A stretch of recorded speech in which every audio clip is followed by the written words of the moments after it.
Advanced English, building reading and writing skills for a better life with me, Mr. Munson.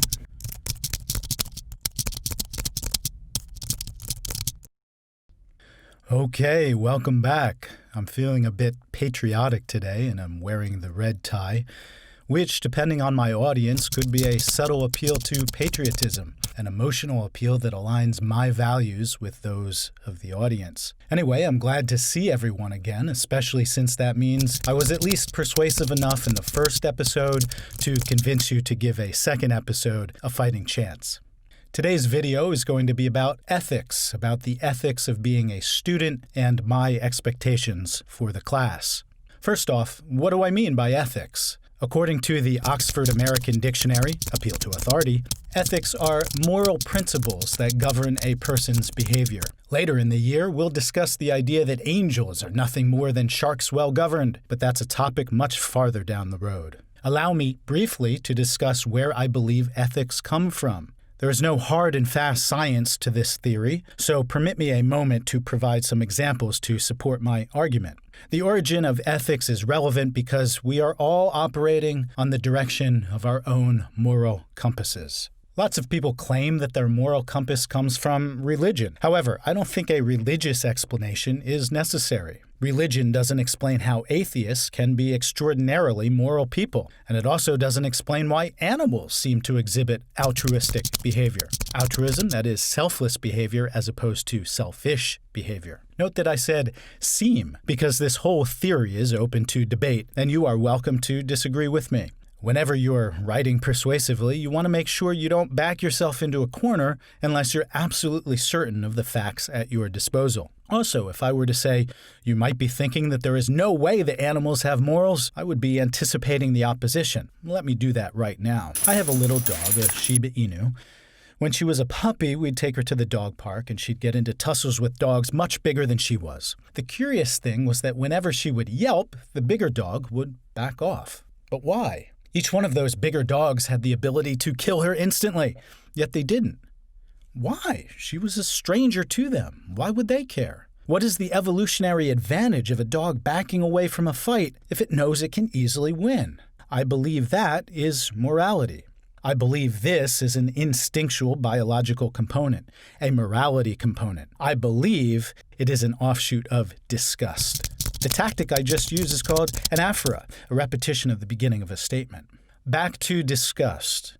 At a very early age, most children seemed frightened by skeletons and scary faces. This was certainly true of my son. He used to cringe when seeing the count on Sesame Street. 1, 2, 3.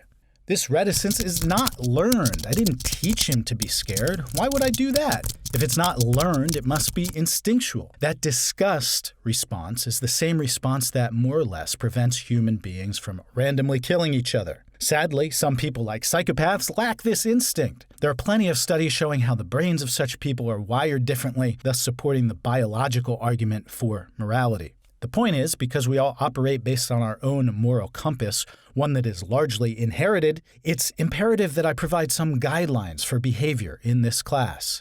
What I've just employed is loosely based on the elements of deduction. It is a means of persuasion that employs logic, or in other words, logos. Deduction begins with a generalized statement. In this case, quote, we all operate on the direction of our own moral compass, end quote, something we all assume to be true. I then used specific examples to support my point and eventually arrived at a conclusion I wanted you to accept, that because we operate on our own instincts, it's essential that I provide some guidelines for your behavior. Along the way, there are some appeals to emotion thrown in and some anecdotes, which really only function well if my ethos is intact. Deduction is the opposite of induction, which goes in the other direction. It gives specific examples and then arrives at the point which only might be true because the examples might be incomplete. There's also the technique of abduction, that's not running out and kidnapping someone, but a technique that is similar to what Sherlock Holmes does. I know it seems like he might use deduction, but he actually uses abduction, which is starting with an incomplete observation and arriving at the best prediction. Like Sherlock wouldn't say, hey, I think this guy is the killer, and then go looking for the examples, little pieces of hair at the crime scene or the spots of blood or whatever it might be. There are two main types of logical argument, the syllogism and the enthymeme. So, for example, here's a syllogism. The roads are wet today, period. Rain makes roads wet, period. Therefore, it must have rained today, period. Basically, you present something that's true, you add something else that's true, and then you reach a conclusion that also must be true. In rhetoric, you do the same thing, only swapping truths for beliefs and/or assumptions. Enthymeme is similar, but it leaves out the step that the speaker assumes everyone already accepts or believes. For example, the roads are wet today, so it must have rained. The most important thing is that many of us do this naturally, so don't get too bogged down in terms like syllogism or enthymeme.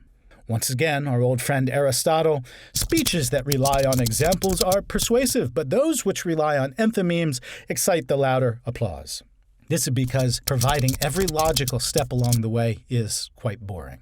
Confused you might be, and that's okay. I was confused at first too. Here I'm aligning my struggles with those of the audience. It's beyond the scope of this class to go into the nitty-gritty details of logos. But if you want more information, a good, highly readable resource is Jay Heinrich's Thank You for Arguing. Frankly, worrying too much about logical structure while you are writing will probably be detrimental to your output, and it'll slow you down.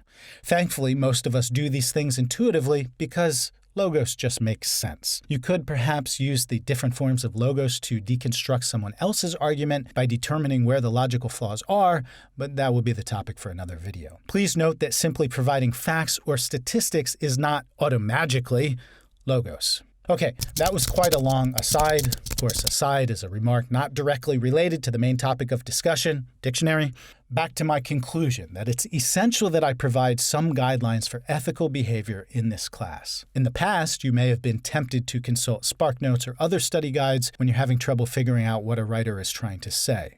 The problem is, consulting with these study guides undermines the very purpose of this class, which is to struggle with difficult texts, and by doing so, to grow as a reader. Therefore, even if your moral compass says that consulting other people's analyses is okay, it is not okay for this class. I would rather you are a little bit in the dark or a little bit off the mark when you're presenting your ideas than you take ideas from other people who may be wrong. For example, the online Cliff Notes summary of the first 2 chapters of Moby Dick says that, quote, carrying only a change or 2 of clothing, the main character leaves his home in Manhattan. What? I've read the first 2 chapters of Moby Dick countless times, and nowhere, to the best of my knowledge, does it say that Manhattan is Ishmael's home. You can perhaps make an inference that this is the case, although I think the evidence is weak, but it is by no means as definitive as presented in the Cliff Notes. See? This is a problem. As I stated at the end of the last episode, never trust another man's annotations. I've had students literally print out SparkNotes, keep them hidden in their laps, and spit them out during Socratic seminars. Not only do you make a fool of yourself, but you deprive yourself of the very importance of learning how to be a better reader. There are no shortcuts when learning. You're only cutting off your own chances at success. Additionally, the sin of working with other students, unless it's a formally sanctioned group project, falls under the same category. If you're not doing the work yourself, you're wasting everyone's time, especially your own.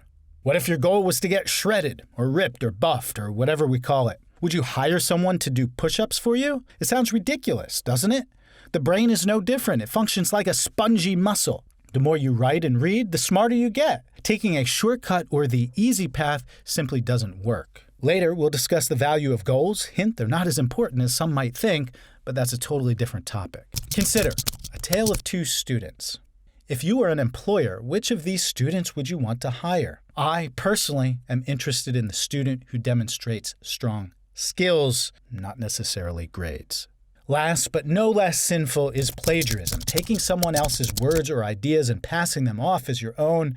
It's a shortcut, so don't do it. Easy enough. If you get caught, it destroys your ethos. There are plenty of examples of this in the real world, from politicians to writers, you name it. Always give credit for an idea that isn't yours. When you do so, you lend authority to your presentation, strengthening your ethos. It's a win-win. Okay, next time we'll take a look at the third and perhaps most powerful component of persuasion.